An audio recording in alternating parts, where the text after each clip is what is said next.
بسم اللہ الرحمن الرحیم۔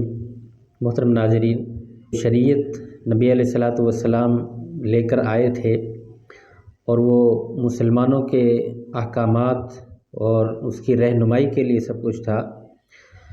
تو اس شریعت کے اندر بہت سارے مسائل ہیں جو ہر انسان مرد اور عورت کے ساتھ لازم اور خاص ہیں، اور ان کو سیکھنا، ان پر عمل کرنا لازم ہے۔ لیکن بسا اوقات ایسا ہوتا ہے کہ کسی مسئلے کا پتہ اور علم نہیں ہوتا، اس پر لوگ عمل کر رہے ہوتے ہیں اور غلط عمل کر لیتے ہیں اس پہ، جس کا نقصان ہوتا ہے۔ بسا اوقات زیادتی ہو جاتی ہے اور بسا اوقات اس مسئلے میں کمی رہ جاتی ہے، جس کی وجہ سے بہت سارے نقصانات کا سامنا کرنا پڑتا ہے، اس کا خمیازہ بھگتنا پڑتا ہے۔ لیکن ایک بات یاد رکھیں کہ بہت ساری چیزیں ایسی ہیں جو اگر انسان کرے گا تو اس میں کوئی حرج لازم نہیں آتی، لیکن فرض اور واجب کے درجے میں بھی نہیں ہے۔ یعنی اگر اس کو چھوڑے گا تو بھی کوئی حرج نہیں ہے، اگر اس پر عمل کرے گا تو بھی کوئی حرج نہیں ہے۔ لیکن ساتھ یہ بھی یاد رکھیں کہ یہ صرف وہ مسائل ہیں جو بدعات کے اندر شامل نہیں ہیں، رسومات کے اندر شامل نہیں ہیں، محض وہ کرنے اور نہ کرنے سے تعلق رکھتے ہیں۔ تو اسی پر ایک مسئلہ جو بہت زیادہ پوچھا جاتا ہے، اس کی میں وضاحت کر دیتا ہوں، بطور مثال بھی اور بطور آپ کو سمجھانا بھی، تاکہ آپ کی وجہ سے ہم بھی سمجھ سکیں اور اس پر عمل کریں۔ تہجد کی نماز ہے، فجر کی نماز سے قبل یہ پڑھی جاتی ہے۔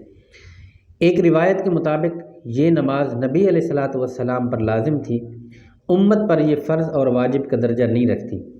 امت کا کوئی بندہ اس کو پڑھے گا تو بہت زیادہ اجر اور ثواب کا مستحق ٹھہرے گا۔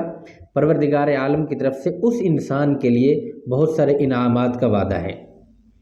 اب جو مسئلہ یہاں درپیش ہے وہ یہ ہے کہ اس کا جو عمل ہے وہ فجر کی نماز سے پہلے ہے، لیکن کیا ہوتا ہے کہ عشاء کی نماز کے ساتھ جو وتر ہیں اور عشاء کی نماز کے ساتھ جو نفل ہیں، لوگ وہ وتر اور نفل عشاء کے ساتھ نہیں پڑھتے، بلکہ وہ فرض اور سنتیں عشاء کی پڑھ کے جا کے سو جاتے ہیں۔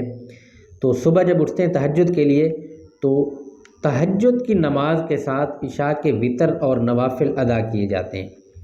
یہ ایک اچھا عمل ہے، لیکن اس کا حکم اس وقت ہے کہ جب آپ کو اپنی نیند پر اور اپنی طبیعت پر مکمل گرفت حاصل ہو کہ آپ فجر کے وقت اٹھ بھی سکیں اور تہجد اور ساتھ وتر عشاء والے وہ ادا کر سکیں۔ ایسا نہ ہو کہ آپ سو جائیں اور آپ کی نماز فجر کی جب وقت داخل ہو جاتا ہے اس وقت آپ کی آنکھ کھلے، تو اس کا نقصان یہ ہوگا کہ وہ وتر جو واجب ہیں، تہجد کا تو کوئی مسئلہ نہیں ہے اگر وہ آپ کی چلی بھی گئی، کیونکہ وہ فرض اور واجب نہیں ہے۔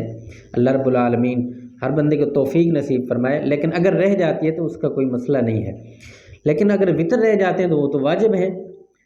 تو اس لیے اگر آپ کو قدرت نہیں ہے اور آپ کو اپنی طبیعت پر یہ یقین نہیں ہے کہ فجر میں اٹھ سکوں گا یا نہیں اٹھ سکوں گا، تو آپ عشاء کے وتر عشاء کے ساتھ ادا کریں۔ فجر کی اللہ کے لیے دعا مانگیں کہ اللہ ہمیں توفیق نصیب فرمائے کہ ہم فجر کی وقت داخل ہونے سے پہلے اٹھ بھی جائیں اور تہجد کی نماز بھی ادا کریں۔ ساتھ میں یہ بھی ذہن نشین فرما لے، علماء لکھتے ہیں کہ جب آپ نے وتر رات کو نہیں پڑھے، سو گئے جا کے، صبح اٹھیں تہجد کی نماز پڑھیے، اب اس کی ترتیب کیا ہے؟ آیا تہجد کی نماز سے پہلے ہم وتر ادا کریں گے یا تہجد کی نوافل پڑھنے کے بعد ہم وتر ادا کریں گے؟ تو علماء نے لکھا ہے اس کے اندر ترتیب جو ہے یہ فرض اور واجب کے درجے میں نہیں ہے۔ یہ جو میں اصل پوائنٹ کی بات آپ کو بتانے والا تھا، فرض اور واجب کے درجے میں نہیں ہے۔ آپ وتر پہلے ادا کریں اور تہجد کے نوافل بعد میں ادا کریں، تب بھی کوئی حرج نہیں ہے۔ آپ وتر بعد میں ادا کریں اور تہجد کے نوافل پہلے پڑھ لیں، تب بھی کوئی حرج نہیں ہے۔ یہ سارا جو وقت ہوتا ہے یہ عشاء کی نماز کا وقت ہوتا ہے۔ تو اس لیے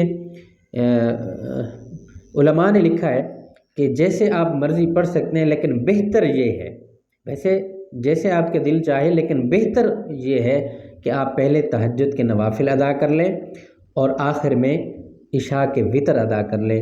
تاکہ وہ ایک ترتیب جو ہے وہ مکمل ہو جائے۔ دعا ہے اللہ ہمیں ان باتوں پر عمل کرنے کی توفیق نصیب فرمائے۔